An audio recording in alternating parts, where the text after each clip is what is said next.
ng bayan, maasahan anumang panahon. Magandang oras po sa ating lahat. Narito na ang latest update sa lagay ng ating panahon ngayong bisperas ng Pasko, December 24, 2024 hanggang bukas, araw ng Kapaskuhan. Ngayong araw ay umiiral pa rin ang shearline o ang banggaan ng malamig at mainit na hangin sa bahagi ng Southern Luzon at Eastern Visayas, samantalang Northeast Monsoon o amihan naman ang nakakaapekto sa nalalabing bahagi ng Luzon.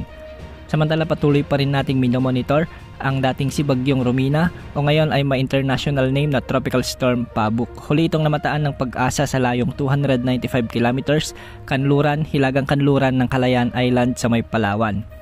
Taglay pa rin nito ang lakas ng hangin na umaabot sa 65 kilometers per hour malapit sa gitna at pagbugsong umaabot sa 80 kilometers per hour. Kumikilos ito ng mabagal sa 10 km bawat oras ng hilagang kanluran. Sa mga susunod na araw ay kikilos ito pakanluran at tutumbukin naman ang southern portion ng Vietnam. Hindi naman inaalis ang posibilidad na malusaw ito bago tumama sa nasabing bansa.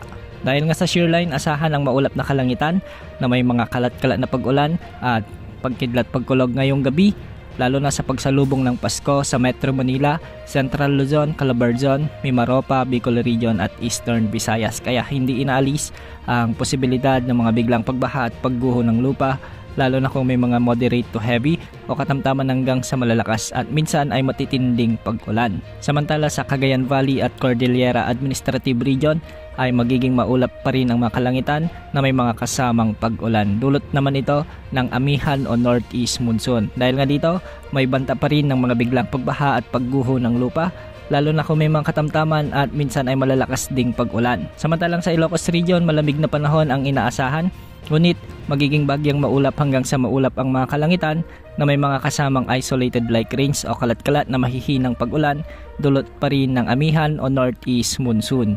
Sa nalalabing bahagi naman ng ating bansa ay magiging bagyang maulap hanggang sa maulap ang mga papawirin na may mga isolated rain showers and thunderstorms.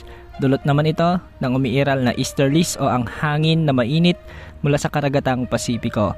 Dahil nga dito, may banta pa rin ng mga flash floods at landslides, lalo na kung may mga umiiral na severe thunderstorms. Samantala, wala naman tayong namomonitor na panibagong LPA na posibleng pumasok o makaapekto sa ating bansa sa susunod na 3 hanggang 5 araw. Yan muna ang update sa lagay ng ating panahon ngayon.